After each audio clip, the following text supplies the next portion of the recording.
પરમ દિવસે એક આર્ટિકલ વાંચતો હતો કે દુબઈ એમનું એકદમ ટેક્સ સેવન કન્ટ્રી હોવાથી બિલકુલ લાખોની સંખ્યામાં ઇન્ડિયન્સ, એમાં પણ ગુજરાતીઓ દુબઈ પરમેનન્ટલી સેટલ થવા થઈ ગયા છે.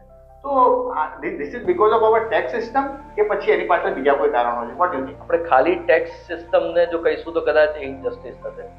કોઈ પણ ડિસિઝન પાછળ ઘણા બધા factors in my opinion matter કરતા હોય છે.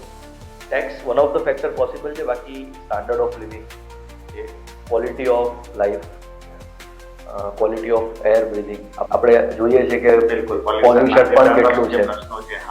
એ સિવાય જીવન જરૂરિયાત ડેલી લાઈફ સ્ટાઇલમાં જે ચેન્જીસ સારી કન્ટ્રીમાં કે સારી જગ્યાએ રહીને આવતા હોય છે, HNI લોકો એ અફોર્ડ કરી શકે છે. કેમ કે આજે સપોઝ તમે કોઈ સારી કન્ટ્રીમાં જાઓ તો ઇન્ડિયા કરતા એક્સપેન્સ 4 times, 5 times, 10 times થશે. They can afford.